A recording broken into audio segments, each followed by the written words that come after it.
একদিকে আয়ের রেকর্ডের মাঝেই তুফান পড়ল এমন এক বিতর্কে যেটা নিয়ে সিনেমা হলে মুভির প্রদর্শনও বন্ধ হয়ে যেতে পারে। এখন কত আয় করলো তুফান সেটা তো জানাবোই, তবে বিতর্কের মুখে পড়েও অমির ফিমেল 4 গড়ল রেকর্ড। কত আয় করলো এই নাটক সেটাও জানাচ্ছি। প্রথমেই আসি তুফানের কাছে। তুফানের তাণ্ডব সিনেমা হলগুলোতে যে কোন লেভেলের চলছে সেটা তো সবাই অলরেডি টের পেয়ে গেছি আমরা।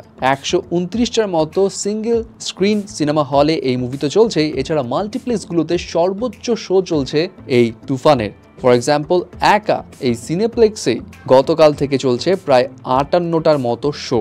তো তুফান নিয়ে যেখানে এত হইচই, এত দর্শকের চাপ, সেই জায়গাতে তুফান নিয়ে আসলো এমন এক বিতর্ক যেটার কারণে নাকি বন্ধ হয়ে যেতে পারে তুফান মুভির প্রদর্শনী।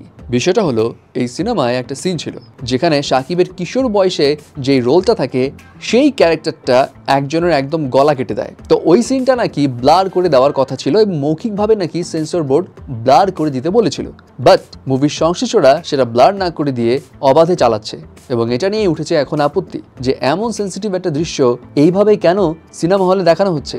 জানা গেছে এরই মধ্যে নাকি সেন্সর বোর্ডের কাছে তথ্য গেছে এবং বিষয়টি তারাও খতিয়ে দেখছে এবং এই দৃশ্য নিয়ে পরিচালককেও ডেকে পাঠানো হবে বলে শোনা যাচ্ছে। এবং এটাও শোনা যাচ্ছে যদি এই দৃশ্য সংশোধন না করা হয় তাহলে সিনেমার প্রদর্শন বন্ধ হয়ে যেতে পারে।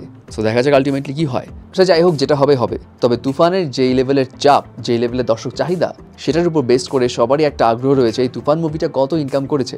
এবং এই বিষয়ে তুফানের প্রযোজক শাহরিয়ার শাকিলকে প্রশ্ন করা হয় তুফান 3 দিনে কত ইনকাম করেছে। তার প্রেক্ষিতে তিনি জানান, যেহেতু আমাদের দেশে বক্স অফিস নেই, সো সেই কারণে এক্স্যাক্ট অ্যামাউন্টটা কত এবং কালেকশন তুলতে প্রযোজকদেরও হিমশিম খেতে হয়। এবং যেহেতু এই কালেকশনটা ম্যানুয়ালি সংগ্রহ করতে হয়, তাই কোন সিনেমা হল থেকে কত দর্শক আসলো তার হিসেব নিকেশ করাটা বেশ জটিল হয়ে যায়। কিন্তু তিনি একটা হিসাব ঠিকঠাক মতো দিতে পারেন, সেটা হলো সিনেপ্লেক্সের। তিনি বলেন সিনেপ্লেক্সে এই 3 দিনে 1,20,00,000 টাকার গ্রস কালেকশন হয়েছে, যেটা সিনেপ্লেক্সের ইতিহাসে গত 20 বছরে কোনো সিনেমার ক্ষেত্রে হয়নি।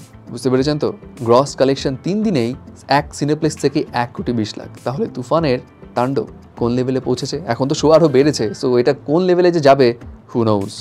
এবার আসি ফিমেল 4 এর কাছে।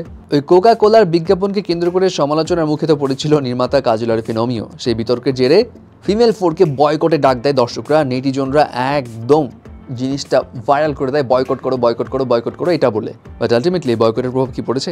ওয়েল, মনে হয় না। রিজন হচ্ছে পরিচালক কাজল আরিফিন অমি নিজেই বৃহস্পতিবার একটি স্ট্যাটাসে জানিয়েছেন 3 দিনের মাথায় 4 লক্ষ দর্শক 20 টাকা ফিস দিয়ে ফিমেল 4 দেখেছে। তার মধ্যে বিদেশি দর্শকও আছে। সো 20 টাকা দিয়ে যদি 4 লক্ষ দর্শক দেখে তাহলে হিসেব কত দাঁড়ায়? 80 লক্ষ টাকা। তার মানে 3 দিনে 80 লক্ষ টাকা অলরেডি কামিয়ে ফেলেছে ফিমেল 4। এছাড়া এর আগে মঙ্গলবার কাজল আরিফিন অমি জানিয়েছিল বঙ্গতে এর আগে অসময় এইটা 2 দিনে যে রেকর্ড করেছে, ফিমেল 4 3 ঘন্টাতে সে রেকর্ড করে ফেলেছে।